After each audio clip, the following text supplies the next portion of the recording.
ce que je vous propose, alors, en tout cas les trottinettes, on les voit abandonnées sur les trottoirs parisiens. Et justement, pour en parler, je vous propose, Thomas, de rejoindre Benoît Dutertre, qui est célèbre écrivain. Bonjour Benoît. Bonjour Stéphane.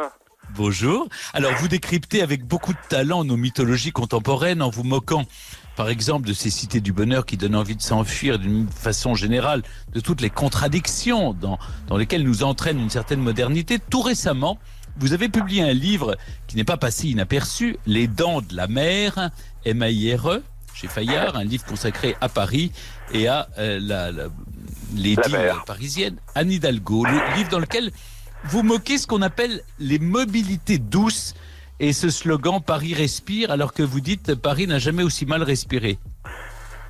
Oui, et surtout les mobilités douces qui en réalité sont souvent assez agressives. Vous parliez très très bien de la trottinette et c'est vrai que c'était plutôt quelque chose pour les enfants, mais maintenant que les adultes s'en sont emparés, ils vous foncent dessus sur les trottoirs, ils déboulent sur la gauche, sur la droite, ça fait aucun bruit en plus et en général ils ont un casque sur les oreilles, ils sont complètement ailleurs et c'est plutôt assez angoissant pour le piéton tranquille de Paris que je suis, surtout que ça s'ajoute évidemment au vélo et aux autres formes de mobilité dites douces, mais qui en réalité sont assez agressives. Moi, j'avais longtemps cru qu'il y avait que l'automobiliste qui était agressif. Vous avez de mauvaise foi, s'il fait une faute, il vous engueule.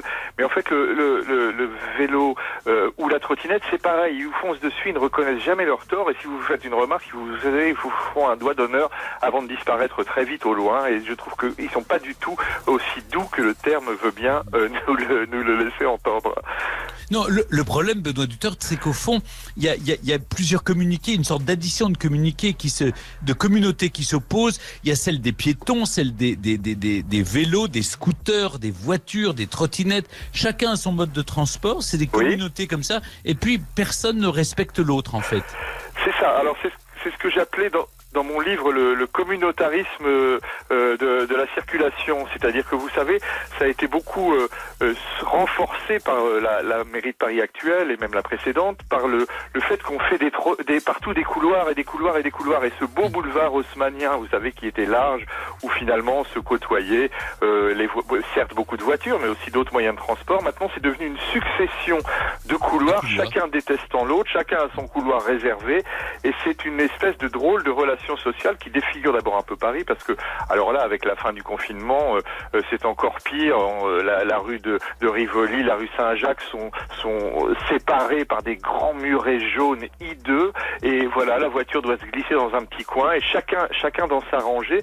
Je trouve que c'est pas effectivement une façon de vivre extrêmement urbaine, comme je dirais. Et la première victime, c'est le piéton qui adorait se balader dans Paris. Enfin, bien sûr. En tout cas, je renvoie à la lecture de votre livre, Les Dents de la Mer chez Fayard. Merci beaucoup, Benoît Dutertre. Continuez à nous enchanter et à nous faire rire également.